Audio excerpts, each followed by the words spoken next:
facebook.com/KPFT Houston.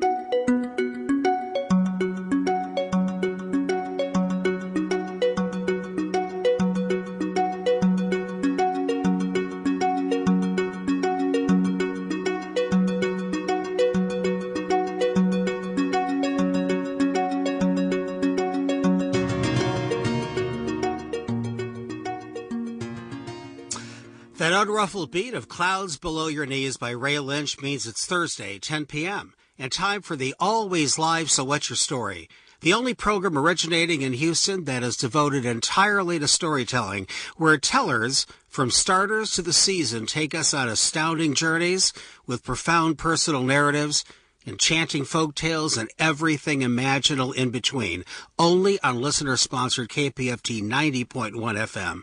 I'm your host, Dr. Hank Rubicek, Professor of Communication Studies at the University of Houston downtown, with Shannon McCurchie doing that and running the boards and doing everything else. If you've listened to the show at all, you know that we've been dazzled by a plethora of tellers, each an extraordinary person and each fueled by the desire to stir listeners' emotions by taking them on astonishing journeys before returning them safely to the present. You know, worlds found in traditional stories, whether they are beautiful or frightening, are places we eventually leave. But the worlds in which we live daily are worlds we can't easily leave, especially the world with disturbing, hurtful episodes, the world we often can't leave at all. Storytellers that take us into those worlds inspire courage in all of us, because they're the most courageous of all tellers. They are the ones who slay dragons every day. And I'm proud to say that we've had many of those kinds of tellers on this show, and I'm especially proud to tell you that I've got one sitting right next to me right now. Native Houstonian Blair Ault teaches theater and communications application at Yes Prep School. She writes stories for Bootown's Grown-Up Storytime and has been lucky enough to tell stories at The Moth at Stereo Live in Houston. Active in our theater community, Blair has worked with Mildred's Umbrella, Catastrophic, and Theater Under the Stars. She's an alum of HSPVA and UH Honors College, where she developed a love for political science and Houston history. Her day is filled with improv and building phone apps with her students, terrible puns, she says, Houston trivia, and her noisy cat, Tina. Right? Is it Tina or Tina? It's Tina. Tina with an H, right? Oh, okay. yeah. You spelled it weird. Yeah, you're obviously a very strange person, Whoops. and we are so glad you are here. We also want to tell everyone, Blair, that you tend bar at Poison Girl in Montrose and Little Dipper near downtown, and as a bartender, you've got to have a ton of stories, and it has to be a garden of fresh story material, right? No, it's true. People come in and either they are the story or they have their daily whatever happened that day story. And if you had to choose a prominent theme, what would the theme be among people who you deal with in these two bars? You know, it's interesting. Poison Girl I found out that it was the one of the best pickup bars. It is? It is. I know. Well, women have never picked me up there. Well, it's, I mean, maybe it's the happy hour or the cheap drinks, but it is mostly stories of, oh yeah, I met my boyfriend, girlfriend, wife, husband at Poison Girl. I think you have to be at least 35 years younger than me to walk in there anyway, don't you? Be careful pretty young. what you say. Be careful. It's pretty young. Is that what pretty you young, said? but I don't know. You don't have to come back here ever again. You Oh, really don't. God. We're just going to Whoops. talk to Blair a little bit and listen to her fabulous story and just leave. Not even Shannon, we're not even going to stamp her parking ticket. We're not going to, but you really are a wonderfully eclectic person. Oh, you are. Thank you. And bars got to be great, though, because, bars, let's face it, they are wonderful places to get stories. It's all you have true. to do is open your ears, open your mind, and they're all over the place. But I'm fascinated, political science. You've developed a love for political science, and that's really off the beaten path of what I like to refer to as the art of human expression, and that's what you do so well. You've been doing that for so many years. What really encompasses your interest in political science? Why political science? So actually, when I was growing up, I was very involved in the theater, but my favorite musical was 1776. And that is just the blend of theater and the political. And you realize that politics can be it's the human theater in motion. It's where and we want to make it very clear to people that was the year that the country was born. True. Right? We do want to make it very, because we just don't want, a lot of people think that the Declaration of Independence is the greatest thing ever written in the 20th century, Yeah. You got that, right? Yes. The musical is also the best. Yeah, right. But you didn't catch that. The 20th century, I have students that say it's the greatest thing ever written in the 20th century. Oh, God. Yeah, oh, God is right. Hello.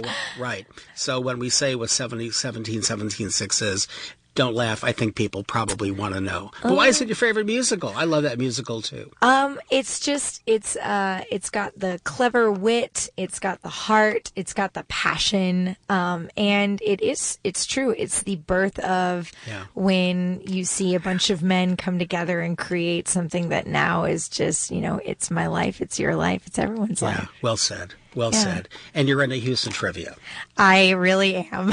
And I wanted you to think about this. Give us some really bizarre piece of Houston trivia we can't live without. Oh, I've been waiting for this question. Yeah, this is going to be great. Okay.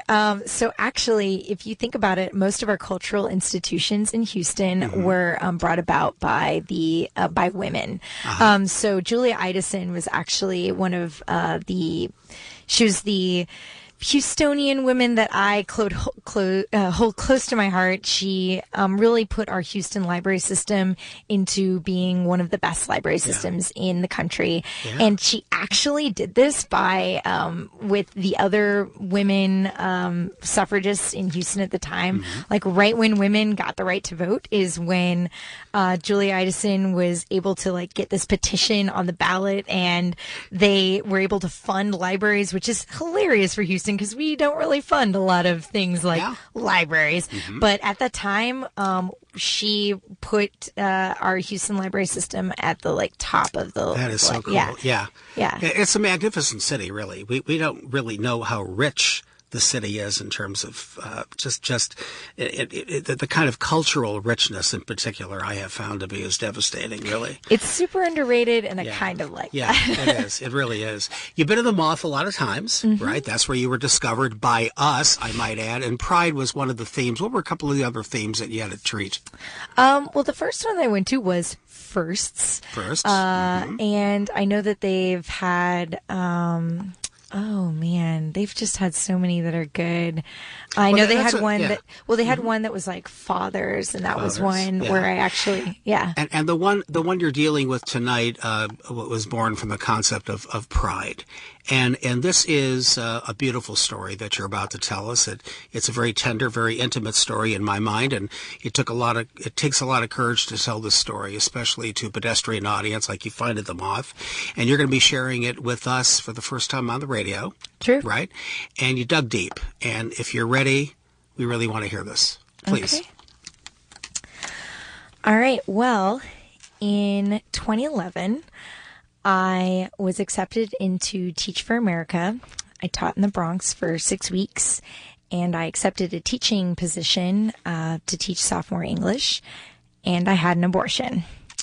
But that's actually not the beginning of the story. When I was in 2010, I graduated from the University of Houston Honors College. I went to Israel with my senior class. I was holding 5 jobs, and I had an abortion. My first abortion was actually very unexpected. I was in a fairly sexually inactive relationship, And I was working 5 jobs and just didn't notice the symptoms. I didn't notice that, when I was having back pains, I thought it was because I was bar backing and picking up too many boxes. When I got nauseous, I thought that it was just because I was taking multivitamins on an empty stomach. And when I was tired, just exhausted, I was 21 and working 5 jobs. Of course I would be tired. So after 3 pregnancy tests, I knew something was up. I called my best friend and we went to one of those pregnancy assistance centers, which really should be called a pregnancy insistence center, because although they do offer a legitimate pregnancy test and ultrasound, they also have a video they want you to watch while they're preparing your paperwork. And this video has testimonials from many different women of different backgrounds and situations. But the theme and the thesis of that video is, if you have an abortion, then your body is going to be not right. You're not going to feel right in your body. You're going to be depressed and you're not going to be right with God. And if you go through with the pregnancy, not only will you have this unexpected joy and blessing, but you will have this child who will bring meaning to your life. And even though I grew up in a very liberal, open-minded household, my mom has always brought me up on the, you do what you need to do and I will support you, sort of holding me in that way. I still felt this sense of shame that I hadn't made the right, that I hadn't been making the right choices, and that here was supposed to be my opportunity to make the right choice. And I was overwhelmed. Fortunately, I had a great support system of friends and family, and I spoke with my best friend, I spoke with my parents, I spoke with my boyfriend at the time. I reflected and I decided, you know what? I'm 21. I have 5 jobs. I don't even have time to take a shower sometimes. I don't need to this is not the time. So I went to the clinic. Interesting thing.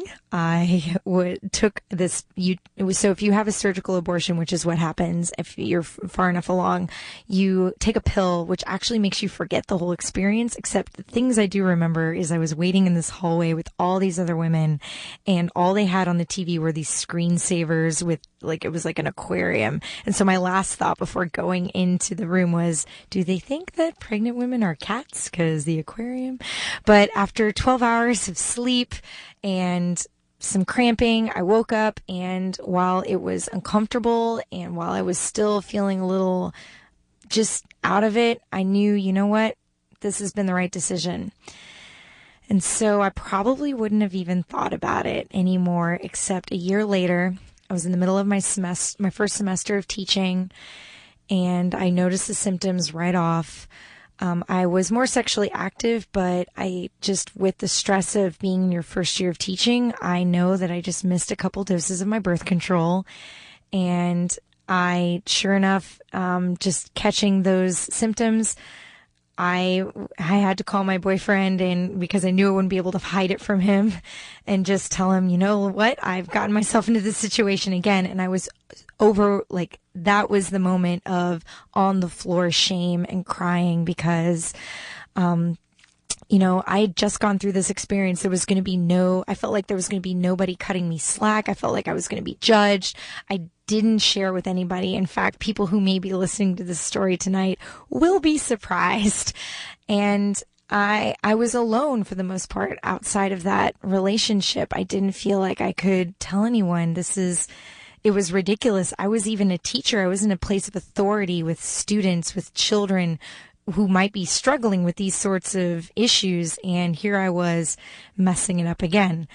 I went to Planned Parenthood. I'm privileged to live in a city that has the resources that you need. And if you catch it early enough, it's just a series of pills you take. I turned on the Mad Men marathon. It was uncomfortable seeing all of those tissues leaving my body, but after about a day, I was able to go back to work.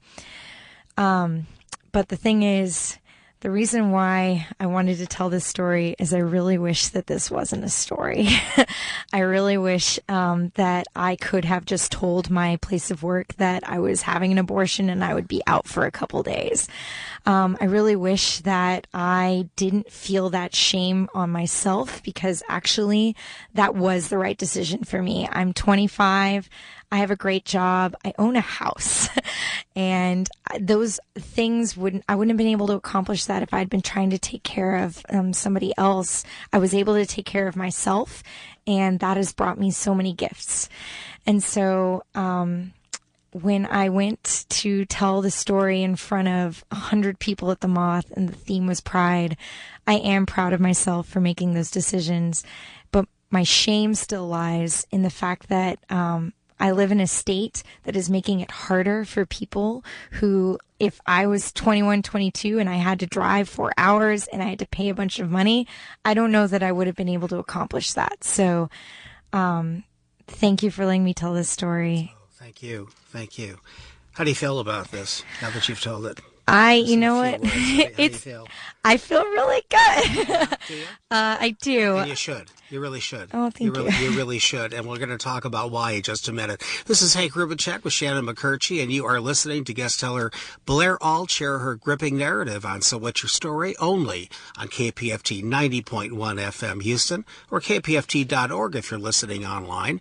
But whatever channel you've chosen, we are thrilled that you've joined us.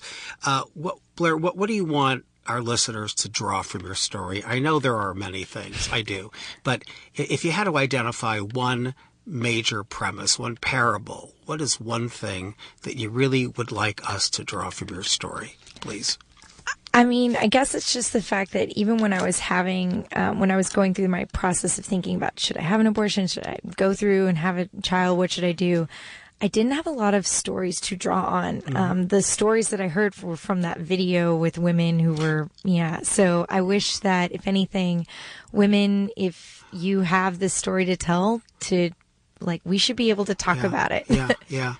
And men should be able to hear them, and we need to be able to share these. It's not even a story that's gender associated anymore. It's a kind of story that we do need to hear for more reasons than, frankly, we can list right now. But we are going to talk in a few minutes about why it's important to have permission to tell that story. That's what I'm leading up to. And that's why I'm so happy that you did tell it and why it was so magnificent. Shannon, what did you think? What are some of your impressions? Just in a few seconds. But I think what's your take her on honesty is amazing. Yeah, no kidding. That is what really empowers it, because it blew me away at the Moth. Yeah. And your second edition blew me away even further. Yeah. But the fact that you can actually express these things just using words, that is a humongous step. Yeah, it really is, and I appreciate that, and that's very well said, because words paint pictures, but they're symbols. Words are symbols. They don't mean anything until we do something with them, and the kind of words that you put together, the kind of configuration that you painted was pretty amazing, and this is a magnificent story. Author, psychotherapist, storyteller Nancy Mellon is an elder in the global storytelling renaissance, and she reveals, when we speak, the whole body and soul listen as we explore the plot lines that take us toward greater love, health, and joy. And as Elizabeth Ellis, someone we had on the show here a few months ago, and Lauren Niemi would claim in their very good book entitled Letting the Wolf In, this is when we give ourselves permission to tell our difficult narrative, our difficult tale. And we're willing to take the risk and let listeners in on our life. And Blair, I think this is what you did so powerfully. At what point did you give yourself permission to tell the story? You know what I mean by that. When is it that you woke up one day and said, it's okay to tell the story? It's all right. It was actually 2 years. It took me 2 years. And I think it was a combination of just feeling more comfortable with myself and accepting other things in my life. And it was just this train of, I need to realize that I'm young and things have already happened and I have the rest of my life to live. And there are other people who I could connect to if I just start being honest. Yeah, well, it was a very raw, a very real story, and that's what they're supposed to be. And you do two things with those stories that every good storyteller does. It was coherent, which sounds really simple, but it isn't. It really unfolded in your mind sequentially and thoughtfully, and that was beautiful. And it also rung true, so it resonated with us. You orchestrated it just like a conductor orchestrates musicians, and I think that we were right with you. With different beats and different rhythms and different feelings that you had. And that's a very artistic endeavor. That's a beautiful, beautiful thing.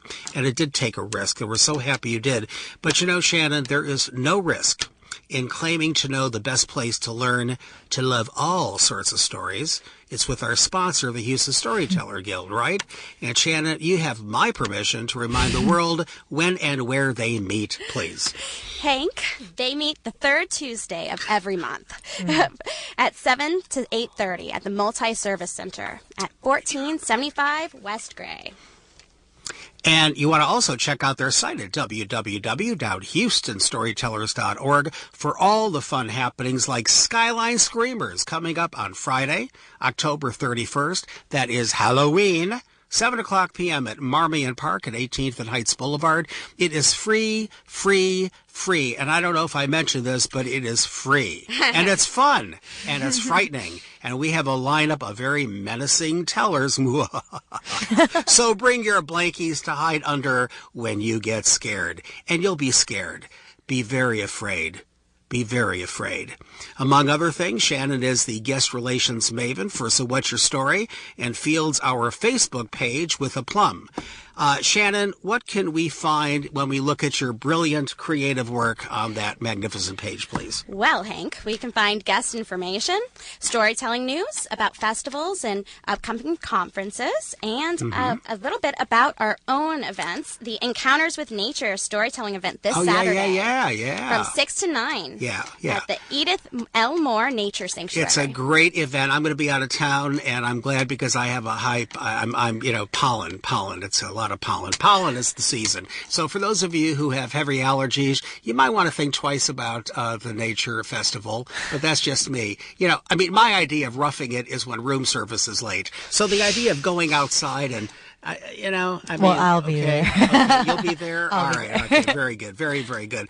And next week, the 16th for this show, so we'll be on the lookout for Shannon's instructions or reminders about how to become a donor because we've got the fall drive kicking off on October 12th. If you're thinking, didn't we just have one? Yeah, we did, but we have to have another because we're in trouble, folks. And we have to be able to ask you to help us because we are on the show and you don't want to tune in and hear... That's right. Nothing. You don't want to hear nothing.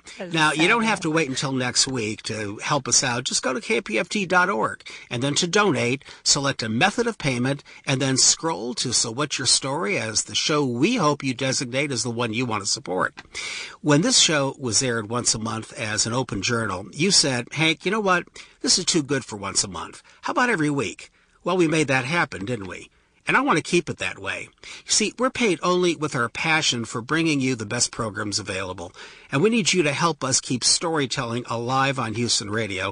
And I'm talking about the only storytelling show originating from this great city. And that is the truth. You don't tune in and say, this isn't all that great, but what do you expect? These guys aren't paid. You want the best kind of programming, and that is exactly what KPFT is all about, and that's what Shannon and I are absolutely committed to doing, and bringing you some great guests like Blair, who's sitting right next to me right now, and I've got a question to ask her because, Blair, isn't it your friend Jake who told you this is the best show in the world? I'm not sure he magnified it that way, but didn't he say something like that? Didn't he say something like, I realize that I never met this person, but Hank is really a brilliant creative person, and you should probably be on a show because it'll open up all kinds of wonderfully innovative doors for you. Didn't he say something like that? It was definitely that was totally a paraphrase. Just curious. I'm just. I mean, it's true that Jake and I have just been recently adored coworkers. I love him, and we share a love of theater as well. Yeah. But he did tell me, he was like, "Wait a minute, you're gonna be on. So what's your story? That's really cool." Yeah. Apparently, he loves KPFT and he listens to it for the music and the storytelling. God bless him. And you hung around KPFT as a kid because your friend Sean is Dwayne Bradley, who's our station manager's son, right? So you hung around here for a while. Did you have a good time? What'd you learn? What did you learn? When I was here because I went to HSPBA, so it's just down the street.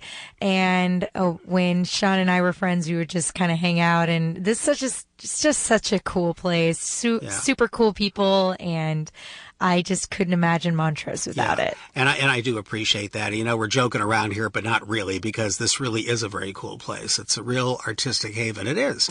And next week, when we have a bit more time, you know, Shannon's been involved with this place for some time. And this station really does reach out to the community, and it really does some wonderful things for our kids. It does some wonderful things for educators, for students that other stations don't do. You know, you've got people who play music here. You've got DJs who drop needles on tunes you're not going to hear anyplace else. And regardless of where you go, up and down the dial, you're not going to hear the kind of programming that you hear here. It really is that good. And now that you've been on this show, you're clearly going to be a really big fan, are you not? Obviously. Yeah. What did you think about tonight, huh? Was it different from what you thought, or what? Oh no, I had a lot of fun, and I'm so glad that you gave me the opportunity. And we're almost done, right? You had a good time. It wasn't that bad at all. Oh, you guys are awesome. Oh, thank you. What kind of stories did you enjoy as a child?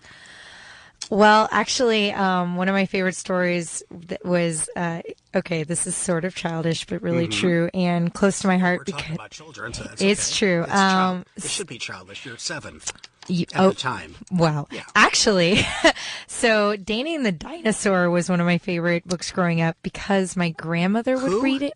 Danny and the Dinosaur. It's amazing, by Sid Hoffman.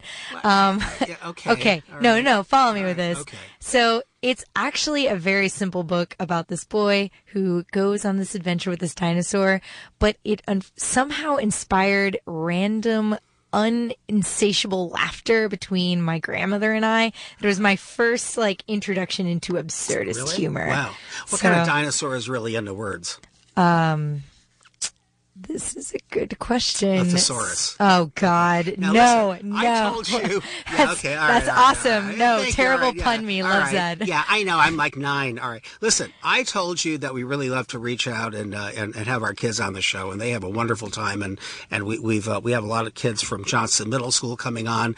But I'd like you to check out your kids, because we want to have your kids on, right? And they're coming. They're coming. They have a lot of stories. And you do have some that are interested. Oh, absolutely. All Absolutely. Right. Good, because we want to get them on here. We really want to get these kids on. And when you are in your class, do you promote creative writing, creative telling? What are the kinds of things that you do? Well, we do improv, so they do a lot of storytelling in the minute, in the moment, whatever is happening that day, whatever is just, it's beautiful. I think it's the only way that kids really connect to each other these days. Yeah. God bless you for being such a good teacher. And you teach theater and communication applications, and you're a bartender. So true. My God, what more could you possibly want? Blair, thank you so much for your courage and your insight and for your very generous heart. We hope that you come back again next year. We hope that you do. That would be great. Each of us are filled with an endless supply of personal and universal themes. So engage your inner storyteller and awaken the vision that transforms and heals and brings you the magic that you, in fact, deserve. We don't want you to go away, because Scooter is coming up next with the inner side to complete the backside of this Power Hour on KPFT. Make 90.1 a part of every day. And while you're driving home, turning in for the night, or just chilling out, join us every Thursday at 10 p.m. for So What's Your Story? And ease into the weekend right. You keep loving a great story, and I'm going to keep bringing them to you. We want you to be good to each other. I'm Dr. Hank, reminding you that it is never too late to live happily ever after. Peace. Lovely. All right. That was great. What'd you think?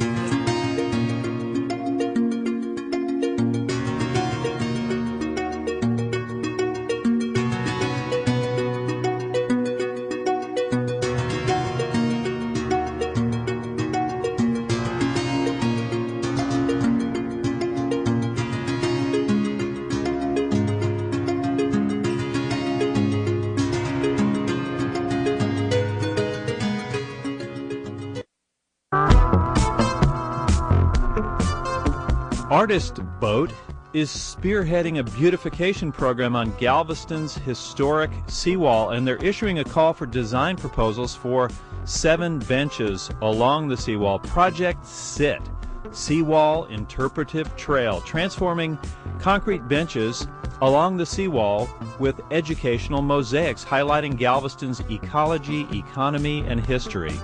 Artists chosen for Project SIT will receive a stipend. Artist Boat will provide each artist with all the materials necessary to fabricate each mosaic, and they will fire the tiles and have them professionally installed. The deadline is October 31st. For more information, check out artistboat.org.